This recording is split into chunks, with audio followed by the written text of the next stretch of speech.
인류 역사에서 전염병의 역사는 아주 참혹합니다. 유럽을 휘청이게 만들었던 패스트, 즉 흑사병은 당시에 유럽 인구가 6천만 명인데 그 중에 2천만 명이 사망했습니다. 또한 2천만 명 이상의 사망자가 발생한 스페인 독감이 있고 아프리카를 공포에 떨게 만든 에이즈가 있습니다. 역사상 가장 많은 사상자가 발생했던 천연두와 말라리아까지 아주 다양합니다. 우리에게 호환마마라고 알려진 천연두는 일단 걸리면 30%가 사망했습니다. 그리고 이 말라리아는 인류 역사상 지금까지 약 한 30억 명의 사망자를 냈습니다. 그런데 이 모든 이 질병은 좋은 의학 연구자들에 의해서 약이 개발되고 또 다 고침을 받고 있습니다. 그럼 인류 생명을 제일 많이 구한 의과학자는 누구일까? 과학자들의 업적을 소개하는 한 웹사이트는 생명을 많이 구한 의사이자 의학을 연구한 과학자, 즉 의과학자 분야의 1등은 혈액형을 발견한 카를 란트 슈타이너라고 하는 사람입니다. 1900년도에 란트 슈타이너는 서로 다른 피가 섞이면 적혈구가 뭉쳐서 덩어리를 이루는 현상을 발견해서 사람의 피 속에 다른 피를 넣으면 이게 공격을 해서 이게 적응이 안 된다는 것을 처음 발견했습니다. 그리고 이를 근거로 1901년에 혈액형인 A, B, C형 그리고 후에 이제는 O형인데 1년 뒤에 그 제자들이 AB형도 찾아냈습니다. 란트 슈타이너가 혈액형을 발견하기 전까지는 환자가 너무 많은 피를 흘리고 죽을 때에 염소와 송아지의 피를 수혈했는데 오히려 이 피를 넣자마자 극도의 고통 속에 죽어가는 것을 봐야 했습니다. 이 란트 슈타이너가 목숨을 건 도박 수혈로 인류를 구한 것은 1955년 이후에 약 11억 명의 목숨을 구했다고 합니다. 인류 역사에서 백신 개발자 전부 다 거의가 다 유대인입니다. 지금 코로나 백신을 한 화이자나 또는 모더나 백신 개발자도 다 유대인입니다. 좀 전에 말씀드린 란트 슈타이너도 유대인입니다.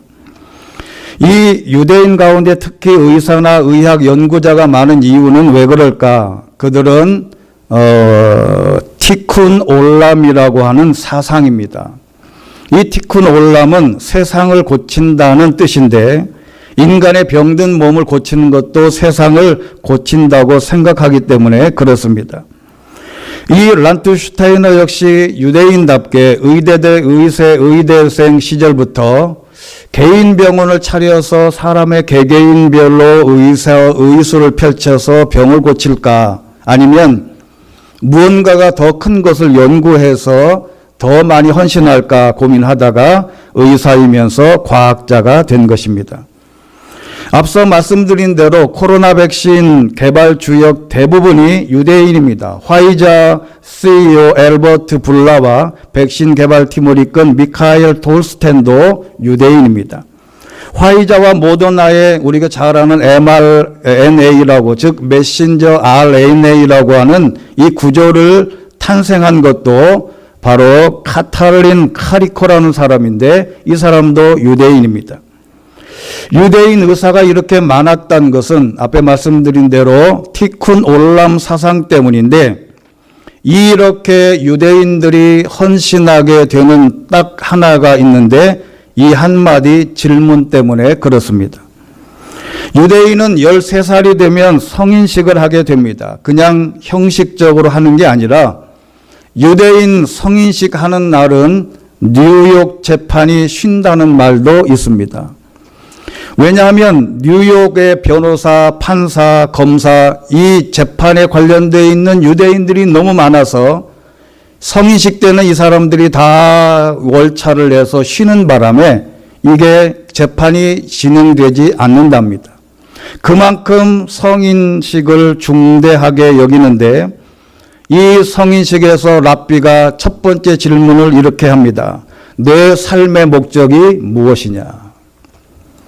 어린아이 13살짜리 어린아이를 놓고 노쇠한 랍비가 내 인생의 삶의 목적이 무엇이냐라고 물으면 이 어린아이가 뭐라고 대답하냐면 티쿤 올람에 기여하는 삶을 살겠습니다 라고 말을 하는 것이죠. 티쿤 올람은 세계를 고치는 삶을 살겠다고 13살짜리 어린애가 알아듣든 못 알아듣든 그렇게 고백을 하고 일생을 시작하게 되는 것입니다. 인간관계에서 그래서 가장 중요한 것은 질문을 많이 하는 사람이 탁월한 사람이에요. 오늘도 제가 소개팅을 하나 했는데 소개팅 가기 전에 남자에게 꼭 이렇게 말합니다. 어떻게 하면 여자의 마음을 끌까요? 딱 하나입니다. 가서 말을 많이 시켜라. 질문을 많이 해라. 가정에서 부부 사이에도 여자가 더 행복해지려면 남자가 질문을 많이 하면 됩니다. 질문을 많이 하면 거기서 다 게임이 끝나요. 사람들이 자기 말을 많이 하는 사람은 성숙하지 못한 사람 중에 하나인데 인간은요, 자기에 대해서 할 말을 해봐야 많이 없습니다. 2시간 하면 다 끝나요. 자기에 대해서 말을 많이 하면 할수록 미천이 떨어지고 나서 결국 어떻게 되냐면 허풍과 과장으로 나갑니다. 그래서 결국 훌륭한 인격의 사람은 질문을 많이 하는 겁니다. 질문을 잘하는 사람이 인격적으로나 모든 면에서 탁월한 사람입니다.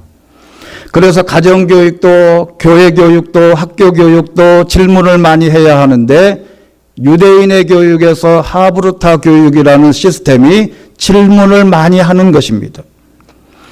그런데 하나님도 마찬가지라는 사실이 성경에 기록이 되어 있습니다. 하나님은 늘 지시만 하시고 명령만 하시고 강요만 할 것 같은데 그렇지 않습니다.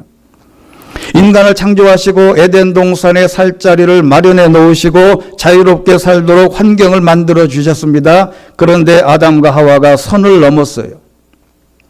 인간은 해야 할 일과 하면 안 되는 일이 있는데 그가 그 옛날 동산에만 있던 게 아닙니다. 지금 오늘도 똑같습니다. 에덴 동산 같은 환경은 그 옛날이나 지금이나 똑같아요. 사람에게는 선을 넘지 말아야 할 요소가 있습니다. 마음대로 가고 마음대로 살고 마음대로 먹되 선악을 알게 하는 나무는 먹지 말라고 하는 하나님의 명령이 있듯이 현재도 마찬가지입니다. 해야 할 일과 하지 말아야 할 일을 하면 안 돼요. 넘으면 잡혀갑니다. 야고보서 1장 15절에 있는 말씀, 오늘 목사님에게 성경 구절을 몇 장 보내드렸는데 야고보서 1장 15절에 있는 말씀을 보면 욕심이 잉태해서 죄를 낳고 죄가 자라서 사망을 낳는다 할 때 여기에서 욕심은 금지된 것에 대한 욕망입니다. 사람은 금지된 것에 대한 것을 하려는 강력한 요구가 있습니다. 선을 넘지 말라고 하면 꼭 넘고 싶은 게 사람이에요. 우리가 보통 꽃밭이나 잔디밭에 들어가지 마시오라고 써 있으면 꼭 들어가는 사람이 있어요. 꼭 들어가고 싶습니다. 잉태하다는 말은 당연히 임신하다는 말인데 욕심을 임신하면 이게 나중에 임신하면 꼭 애가 태어나잖아요. 이 태어나는 애가 정상이 아니라는 거예요. 얘가 사망이 나온다는 거지. 우리가 욕심을 금지된 것에 대한 강력한 욕심을 가지고 무언가를 하면 이게 마음속에 들어와서 여자가 임신하듯이 애가 들어와서 이 애가 점점 자라면 출산을 하면 이 출산하는 게 죄라는 것입니다. 여기 중요한 사망은 오늘 본문 19절에 있듯이 너는 흙에서 왔으니 흙으로 돌아가라 라고 하는 이 죽음은 육체의 죽음과 영혼의 비참함과 지옥에서의 비참한 상태와 죄로 인해 야기된 모든 비참함을 포함하는 죽음입니다. 지난주에 미국에서 아동 성학대한 어떤 남자가 이 재판정에서 몇 년을 선고했냐면 320년인가를 40년인가를 선고했어요. 30몇 살짜리 남자인데 300몇 년을 하면 이거 어떻게 나옵니까? 안 내보내요. 거기는 가석방도 없습니다. 죄를 지으면 지금도 비참한 상태가 됩니다. 잡혀가요. 이렇게 타락한 인간에게 하나님이 오늘 질문하시는데 성경을 보니까 중요한 대목마다 하나님이 7가지의 질문을 하십니다. 이 질문에 어떻게 대답하느냐가 중요한데 오늘 저와 여러분에게도 이 질문은 끊임없이 하게 됩니다. 첫째는 오늘 본문 3장 9절에 있습니다. 아담아, 하나님이 아담을 부르시며 내가 지금 어디 있냐?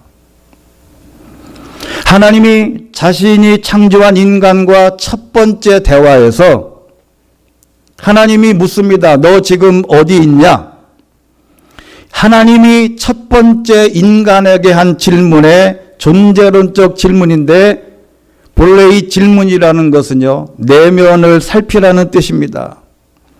이 질문에 사람들은 내면의 문제, 내 안에 있는 것 가지고 대답을 하면 이게 하나님 앞에 회개하는 것인데 내가 어디 있느냐고 질문을 했을 때 외부의 조건으로 무언가를 대답을 하면 변명이 되는 거예요. 남 탓을 하게 됩니다. 지금 아담 보고 너 지금 어디 있냐 그러면 어디 있는 상태를 본인이 말하면 되는데 이 아담이 변명하잖아요. 외부의 문제 때문에 내가 지금 이렇게 됐다고 외부의 탓을 합니다. 인간적으로 가장 나쁜 사람이 누구냐면 남 탓을 하는 거예요. 이렇게 물게 되면 오늘 본문에 등장하는 모두가 다 물으면 내면에 있는 이야기를 죄를 고백을 해야 되는데 다 남 탓을 해요. 아담은 하와 탓하고 하와는 뱀 탓하고 뱀한테는 안 물어봤지만 뱀에게 물어보면 분명히 그랬을 거예요. 누군가가 탓할 수 있는 대상이 있단 말이죠. 너 지금 어디 있느냐라고 묻는 것은 장소와 관계된 존재론적 질문입니다. 인류의 모든 비극은 본연의 자리를 벗어나면서부터 시작됩니다.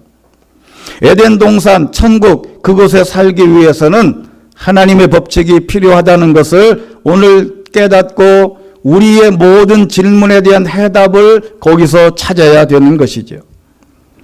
아담은 도망가서 나무 뒤에 숨었습니다. 하나님이 아담에게 질문해서 어디 있는지 몰라서 질문했겠습니까? 그런데요, 내가 지금 어디에 있느냐라고 묻는 이유를 묻는 것인데 내면에 있는 대답을 보고 이 나단 선지자가 다윗을 찾아가서 당신이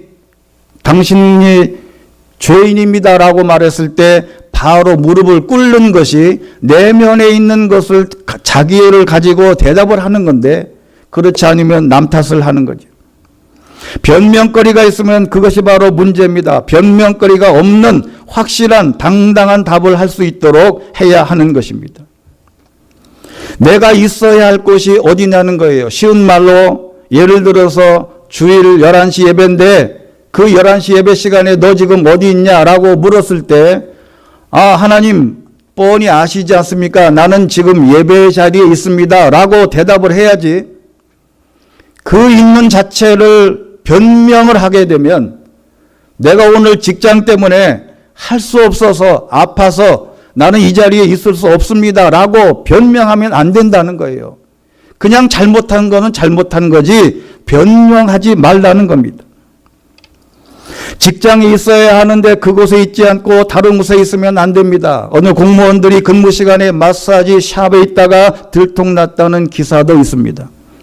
요즘 대기업에서도 재택근무를 하는데 이런 직장인들이 재택근무하다가 살짝 슈퍼가 될 것 같은데 가면 안 된답니다.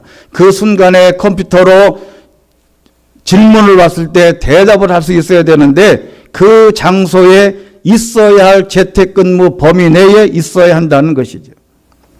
하나님에 의해 창조되었기에 그분 안에 있을 때 안전하고 행복한 것인데 요즘 핸드폰에 스마트폰 중에 영상통화라는 게 있어요. 부부 사이나 연인 사이나 사장과 사원 사이에 서로 존재를 확인하게 되는데 필요할 때 쓰기도 합니다. 남편이 어디 있는지 궁금해서 어디야 물어봤을 때 거짓말로 여기 뭐라고 얘기를 하면 뭐라 그럽니까? 영상통화 해봐. 근데 여러분, 남자하고 여자하고 영상통화 못하는 방법이 있습니다. 여러분, 제가 알려드리면 이따 나가실 때 저한테 팁을 좀 줘야 돼요. 그게 뭐냐면 아이폰하고 삼성폰하고는 영상통화가 안 됩니다.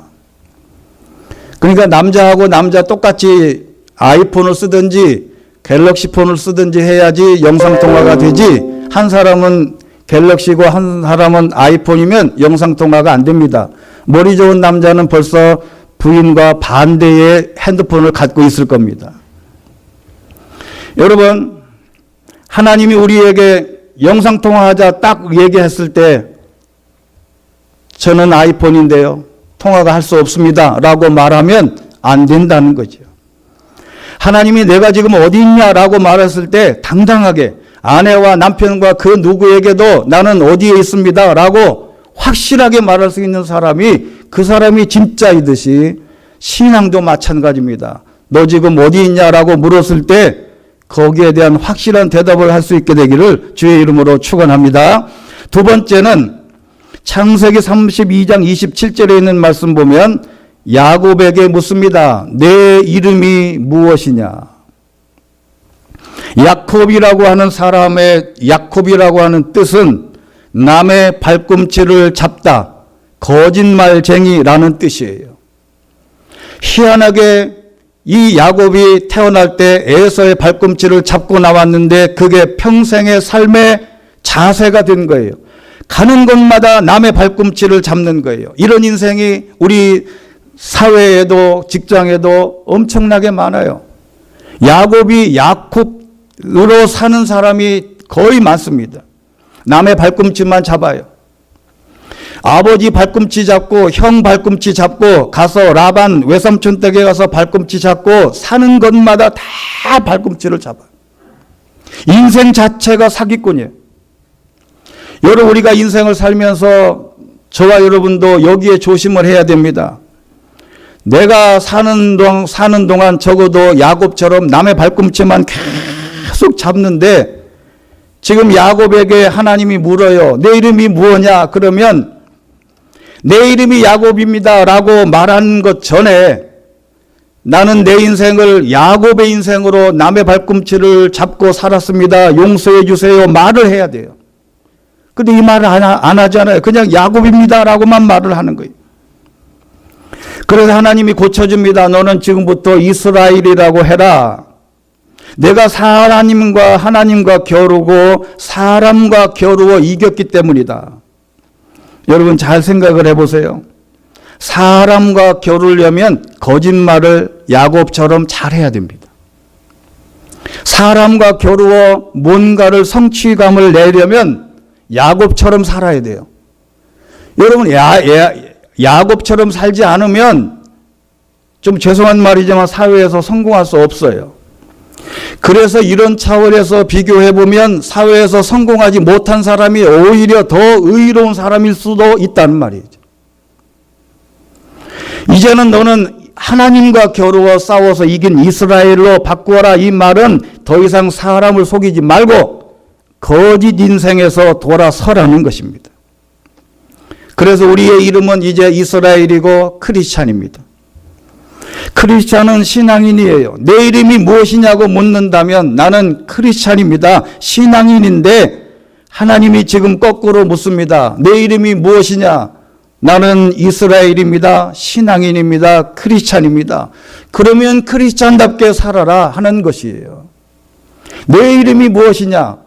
나는 목사요, 장로요, 권사요, 안수집사입니다 라고 말할 수 있으면 그 직분대로 사느냐라고 묻는 것이란 말이죠. 그래서 내 이름이 무엇이냐고 묻는 이 질문에 나는 크리스찬임을 마음속으로 늘 대답하고 이 질문에 꺼리낌이 없어야 되는 것입니다. 세 번째는 출애굽기 4장 2절에 보면 여호와께서 모세에게 내 손에 있는 것이 무엇이냐라고 묻습니다. 모세가 40년 왕궁에서 40년 광야에서 이제 40년 하나님의 부름을 받기 전에 이 하나님이 이 모세를 불러서 애굽으로 내려가라 그랬더니 못 간다, 안 갑니다. 내가 왜 갑니까? 핑계에 핑계를 댔어요. 자꾸 안 가려고 뒤로 빼려고 핑계를 댈 때 기적을 보여주면서 하는 말이 내 손에 있는 것이 무엇이냐라고 물었습니다. 그때 이 모세가 내 손에 있는 지팡이랍니다. 지팡이가 있습니다라고 대답을 한 거예요. 이것은 소유에 대한 질문입니다. 이것은 물질적인 소유와 신앙적인 소유와 은사와 탤런트 등 내가 가진 영육간의 모든 것을 말하는 것입니다. 사도행전 3장 6절에 있는 말씀 보면 베드로가 성전 문 앞에 앉은 뱅이에게 이렇게 말합니다. 내게 은과 금은 내게 없으나 내게 있는 것을 너희에게 주겠다. 나사렛 예수 그리스도의 이름으로 일어나 걸어라 라고 말한 것인데 은과 금은 세상 많은 사람들이 다 가지고 있습니다.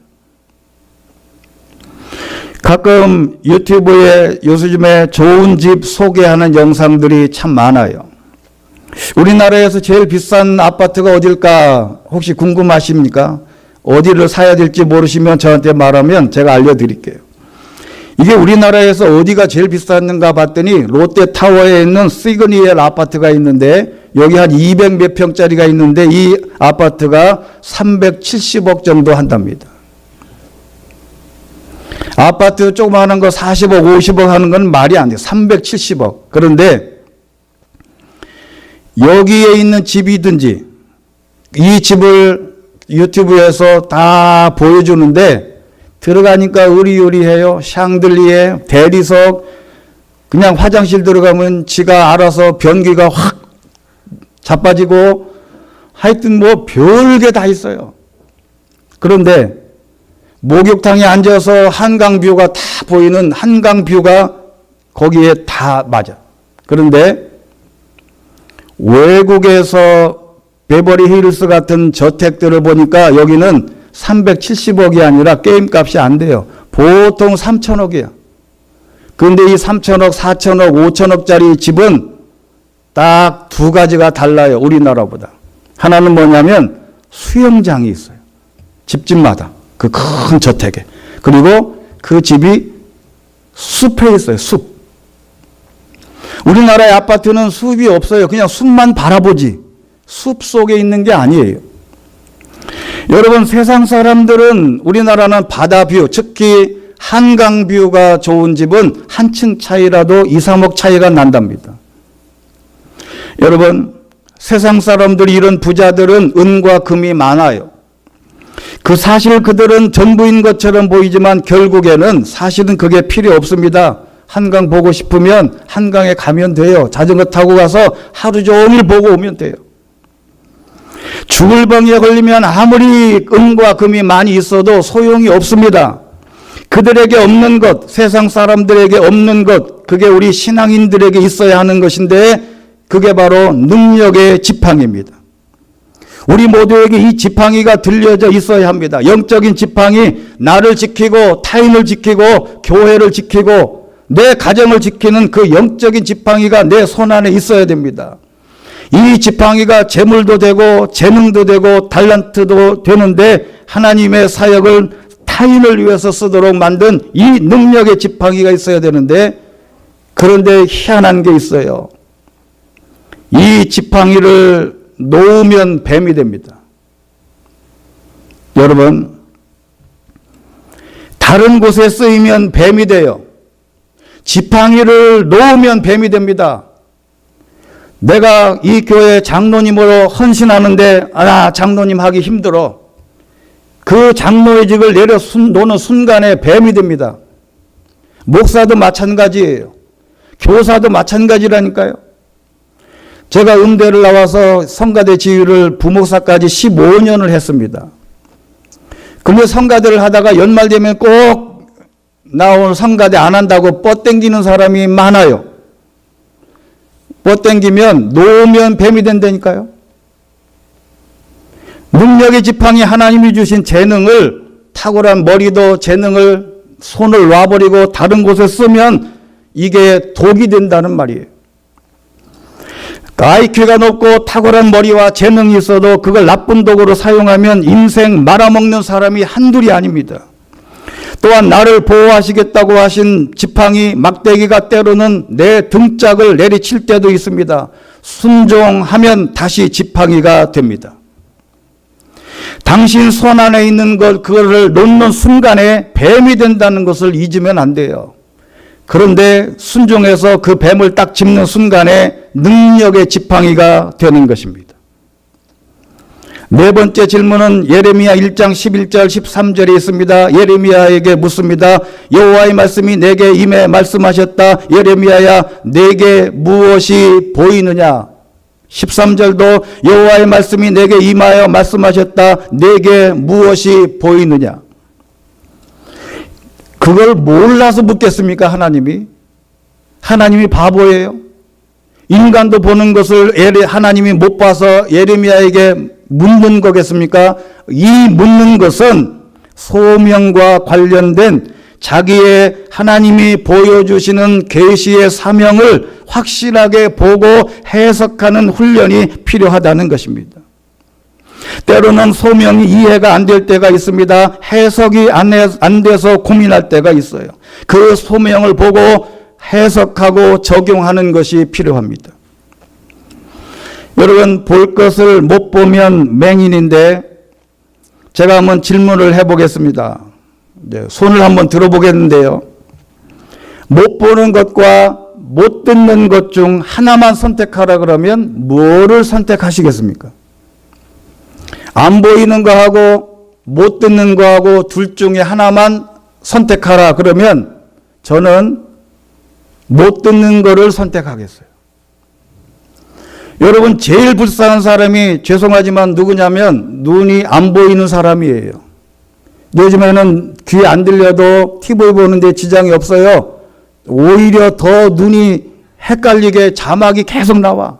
차라리 그 자막 안 나오게 전화도 하고 싶다니까요. 그 PD한테 항의하고 싶어. 눈만 아파요. 안 봐도 되는 거를 눈을 계속 보다가 귀가 다 버려요. 여러분, 눈으로 못 보는 게 가장 불행한 것입니다. 눈으로만 보이면 세상 어디를 가든 다 봐요. 인간 지식의 90%가 눈으로 들어와요. 지금 예레미야에게 묻는 것은 내가 지금 보여주고 있는 이 소명의 꿈과 계시를 정확하게 해석할 수 있느냐가 중요하지. 우리에게 무엇이 보이느냐고 묻거든 내 소명을 확인하시게 되면 됩니다. 다섯 번째, 요한복음 5장 6절에 있는 말씀 보면 예수께서 거기 누워있는 것을 보시고 그가 이미 오랫동안 알아온 것을 아시고 물으셨습니다. 내 병이 낫기를 원하느냐? 베데스다 연못가에 병자, 맹인, 혈기 마른 사람, 각종 질병 가진 사람들이 떼거지로 몰려 있었어요. 그때 38년 된 병자에게 와서 예수님이 묻습니다. 너 낫고 싶냐? 여러분, 이게 예수님이 이상한 사람도 아니고 38년간 누워있는 사람에게 낫고 싶냐라고 묻는 것이 말이 되는 일입니까? 사실 이 말은 말이 안 돼요. 당연히 낫고 싶지요. 그런데 이 사람이 엉뚱하게 뭐라고 얘기하냐면 몸이 막 이 연못이 동할 때 다른 사람이 먼저 뛰어들어가서 나는 나를 넣어줄 사람이 없다. 엉뚱한 대답을 해요. 능력의 하나님을, 예수님을 앞에 두고 엉뚱한 짓을 한다 이 말이죠.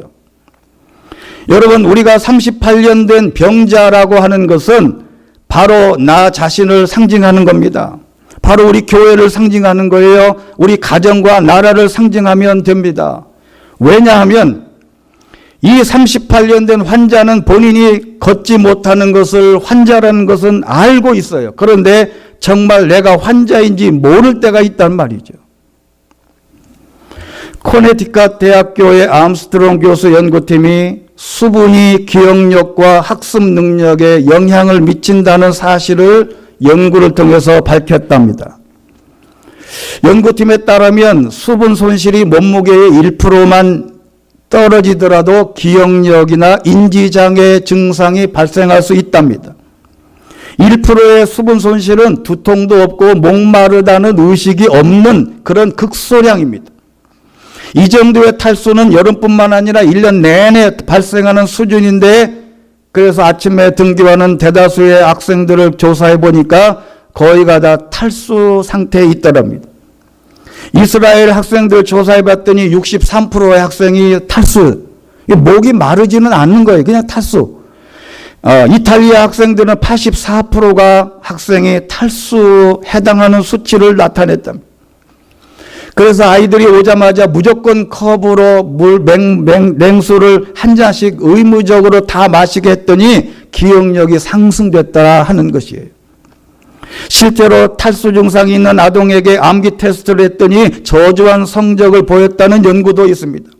사람에게 물은 생명인데 중요한 것은 물이 부족하다는 것을 깨닫지 못한다는 거예요. 목마르지 않으면 내가 수분이 꽉 차 있다고 생각하는 겁니다. 내가 지금 몸속에 물이 부족한데도 부족한지 모르면 그 사이에 몸은 죽어가고 있는 것입니다. 목마르지 않을 때 물을 마시는 지혜가 필요하다는 것이에요. 그래서 지금부터 어르신일수록 지나가다가 무조건 정수기가 있으면 목마르든 목마르지 않든 무조건 한 컵씩 마시세요. 그러면 100세까지 건강하게 사신답니다. 내가 목말라서 물 마시는 게 아니고 그냥 마시는 거지. 이 말이 무슨 말이냐면, 내가 지금 목마르지 않아도 내게 물이 부족하다는 것을 알고 있어야 하듯이, 내가 얼마나 큰 중병에 걸려 있는지 신앙 상태가 문제가 많다는 것을 알아야 된다는 말이에요. 알아야 면장을 해야 될 거 아니에요. 내가 신앙 상태가 이 정도면 괜찮아. 나는 주일도 잘 다니고 헌금 말하지 마. 내가 성가대 50년 했어. 나는 교회에 이것도 하고 저것도 하고 상상할 수 없는 내가 이 교회, 내가 없으면 이 교회 하루아침에 무너져 라고 생각하는 순간에도 내가 중병에 걸려 있다는 것을 알아야 돼요. 그래서 내 병이 낫기를 원하느냐라고 하면, 주여 나도 낫기를 원합니다. 내가 영적으로 건강하다고 생각했는데 아무리 생각을 해봐도 나는 영적으로 건강하지 못한 것 같아요. 하나님, 내 병을 고쳐달라고 하는 절박감이 있어야 되는 것입니다. 6번째, 너희는 나를 누구라고 하느냐? 예수님이 물으셨어요. 예수님이 나를 누구라고 하더냐? 다른 사람들한테 물어봤더니 뭐 선지자요, 율법자요, 뭐라고 쭉 얘기를 했어요. 그랬더니 예수님이 그 말을 물으려는 게 아니고, 베드로가 나서서 주는 그리스도시요 하나님의 아들이라고 고백했지 않습니까? 이게 본질적인 기도입니다. 본질적인 질문이에요. 여러분, 우리가 교회를 오래 다녀도 신앙생활을 오래 해도 예수님이 누구시냐고 물어보면 남들 얘기만 해요. 우리 교회 목사님이 이렇게 얘기하던데요. 우리 교회 장로님이 이렇게 얘기하던데요. 어느 탤런트가 와서 이렇게 간증하던데요. 그것은 남의 하나님이고, 네가 생각하는 하나님이 예수님이 누구냐는 것을 확실한 신앙 고백이 필요하다는 거예요. 교회를 오래 다녔다는 게 문제가 아니에요. 항상 이 질문을 달고 살아야 됩니다. 예수님이 누구시냐 묻거든 예수님은 살아계신 주는 그리스도시요 살아계신 하나님의 아들이라고 고백하는 이 답을 우리의 마음속에 담고 있어야 된다는 것입니다. 마지막 7번째 질문은 베드로에게 하신 말씀이에요. 부활하신 예수님이 베드로를 찾아와서 그렇게 3년 동안 기적을 보고 3년 동안 먹고 자고 같이 동거동락했던 예수님이 십자가에 못 박혀 돌아가시자마자 나는 옛날에 하던 고기잡이 하러 가겠다 와서 바닷가에서 고기 잡던 베드로에게 와서 묻습니다. 너 나를 사랑하냐? 여러분, 이것은 본질적인 사역도 그렇지만 인간 사이에서도 굉장히 중요합니다. 아내와 남편에게 아내가 묻습니다. 여보, 나 사랑해?